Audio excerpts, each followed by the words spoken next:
ಶ್ರೀ ಗುರುಭ್ಯೋ ನಮಃ. ಗುರುಬ್ರಹ್ಮ ಗುರುವಿಷ್ಣು ಗುರುದೇವೋ ಮಹೇಶ್ವರಃ.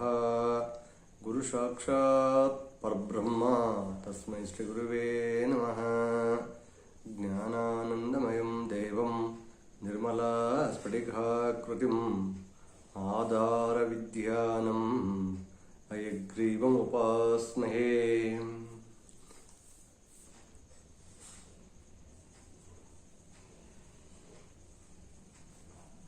ಎಲ್ಲ ಬಂಧುಗಳಿಗೂ ಧನ್ಯವಾದಗಳು. ಚಾನಲ್ಗೆ ಸ್ವಾಗತ ಸುಸ್ವಾಗತ. ಈ ದಿನದ ವಿಷಯವೇನೆಂದರೆ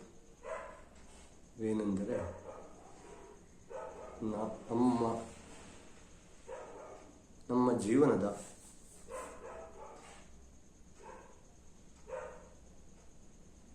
ನಮ್ಮ ಕುಟುಂಬದ ಕಷ್ಟಗಳು ಸಹಜವಾಗಿ ಬರುತ್ತವೆ. ಅತ್ಯಂತ ಕಠಿಣ ಕ್ಲಿಷ್ಟ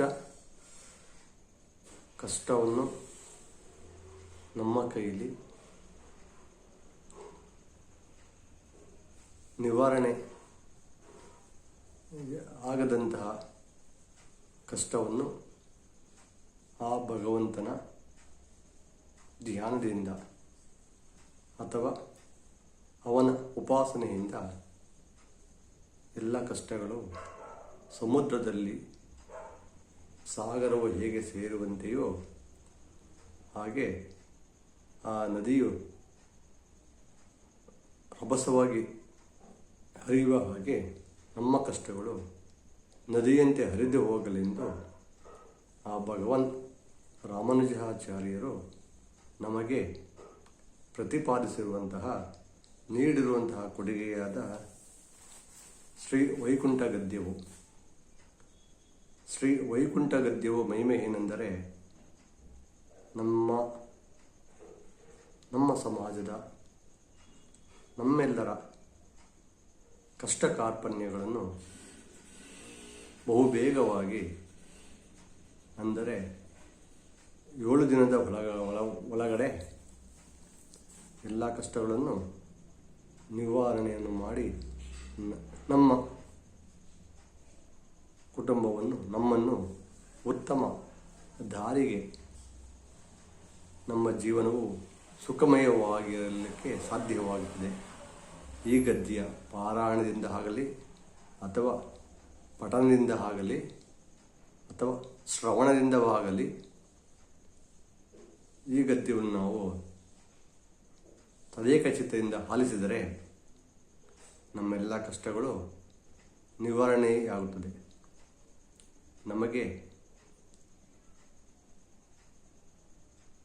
ಯಾವುದೇ ಒಂದು ಪಾರಾಯಣವನ್ನು ಮಾಡಬೇಕಾದ್ರೆ ನಂಬಿಕೆ ಇರಬೇಕಾಗುತ್ತೆ. ಭಗವಂತ ಇದ್ದಾನೆ, ಈ ಪಾರಾಯಣದಿಂದ ನಮ್ಮ ಕಷ್ಟಗಳು ನಿವಾರಣೆ ಆಗ್ತದೆ, ನಾವು ಉತ್ತಮ ಸ್ಥಿತಿಗೆ ಹೋಗ್ತೇವೆ ಅಂತ ಅಂದ್ಕೊಂಡ ತಕ್ಷಣ ಅದು ಸಾಧ್ಯ ಆಗುತ್ತೆ. ನಮಗೆ ನಂಬಿಕೆ ಇಲ್ಲ ಅಂದರೆ ಯಾವುದೇ ಪಾರಾಯಣ ಮಾಡಿದರೂ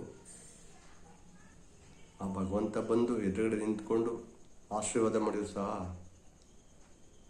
ನಮಗೆ ಕಷ್ಟಗಳು ನಿವಾರಣೆ ಆಗೋದಿಲ್ಲ. ಆದ್ದರಿಂದ ನಾವು ಯಾವುದೇ ಒಂದು ವಸ್ತುವಿನ ಬಗ್ಗೆ ಆಗಲಿ, ಯಾವುದೇ ಒಂದು ವಿಚಾರದ ಬಗ್ಗೆ ಆಗಲಿ, ಯಾವುದೇ ಒಂದು ವಿಷಯದ ಬಗ್ಗೆ ಆಗಲಿ ನಮಗೆ ನಂಬಿಕೆ ಅತ್ಯಂತ ಮುಖ್ಯವಾಗಿರುತ್ತದೆ. ಆದ್ದರಿಂದ ಶ್ರೀ ವೈಕುಂಠದ ಗದ್ಯದ ಮಹಿಮೆಯನ್ನು ಅತಿ ಸ್ವಲ್ಪ ಸಮಯದಲ್ಲೇ ತಿಳಿಸಿಕೊಡುತ್ತೇನೆ. ಈ ಗದ್ಯವನ್ನು ತಾವೆಲ್ಲರೂ ಮನೆಯಲ್ಲಿ ಪಠಣ ಮಾಡಿದರೆ ಬೆಳಗ್ಗೆ ಆಗಲಿ ಸಂಜೆ ಆಗಲಿ ತದೇಕ ಚಿತ್ತದಿಂದ ಭಕ್ತಿಪೂರ್ವಕವಾಗಿ ನಂಬಿಕೆಯಿಂದ ಪಠಣವನ್ನು ಮಾಡಿದರೆ ನಮ್ಮ ಕುಟುಂಬವನ್ನು ಉತ್ತಮ ಸ್ಥಿತಿಗೆ ಕೊಂಡೊಯ್ಯಲು ಭಗವಂತ ಸಹಕರಿಸುತ್ತಾನೆ. ಈ ಶ್ರೀ ವೈಕುಂಠ ಗದ್ಯಮು ಅಥವಾ ಶ್ರೀ ವೈಕುಂಠ ಪದ್ಯಮು ಇದರ ಅರ್ಥ ಇಷ್ಟೇ. ನಾವು ಭಗವಂತ ವಾಸಿಸುವಂಥ ಸ್ಥಳವಾದ ಶ್ರೀವೈಕುಂಠದ ಬಗ್ಗೆ ಕೊಂಡಾಡುವುದು ಅಂದರೆ ಅದರ ಹಿರಿಮೆಯನ್ನು ಹೊಗಳುವುದು ಅಥವಾ ಭಕ್ತಿಪೂರ್ವಕವಾಗಿ ಹೇಳುವುದು ಅಥವಾ ಬೇಡುವುದು ಅಂತ ಅರ್ಥ ಆಗುತ್ತೆ.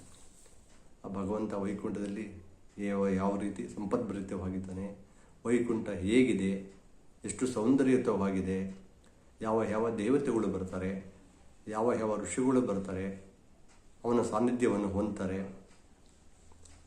ವೈಕುಂಠದಲ್ಲಿ ಎಂತಹ ಪೂಜಾ ಕ್ರಿಯಾದಿ ಕರ್ಮಗಳು ನಡೆಯುತ್ತವೆ, ಭಗವಂತ ಕ್ಷೀರ ಸಮುದ್ರದಲ್ಲಿ ವೈಕುಂಠದಲ್ಲಿ ಇರಬೇಕಾದ್ರೆ ಯಾವ ರೀತಿ ಮಲಗಿರ್ತಾನೆ, ಯಾವ ಆಭರಣಗಳನ್ನು ಧರಿಸಿರ್ತಾನೆ, ಎಂತೆಂಥ ಭಕ್ತರುಗಳಿಗೆ ತನ್ನ ಕಷ್ಟಗಳನ್ನು ಹೇಳಿಕೊಂಡು ಬಂದಂತಹ ಭಕ್ತರಿಗೆ ಕಷ್ಟಗಳನ್ನು ನಿವಾರಣೆ ಮಾಡ್ತಾನೆ, ಮತ್ತು ಉತ್ತಮವಾದ ದಾರಿಗೆ ಪ್ರಪಂಚವನ್ನು ಉತ್ತಮ ದಾರಿಗೆ ತೆಗೆದುಕೊಂಡು ಹೋಗಲು ಯಾವ ರೀತಿ ಸಹಾಯ ಮಾಡ್ತಾನೆ, ಕಷ್ಟದಲ್ಲಿರುವಂತಹ ಅವನನ್ನು ಕೊಂಡಾಡಿದಂಥ ಭಕ್ತರಿಗೆ ಶ್ರೀ ಮಹಾಲಕ್ಷ್ಮಿಯನ್ನು ಅವರ ಬಳಿಗೆ ಕಳಿಸಿ ಅವರ ಕಷ್ಟಗಳನ್ನು ನಿವಾರಿಸಿ ಸಂಪದ್ಭರಿತವಾಗಿ ಅವರ ಕುಟುಂಬವನ್ನು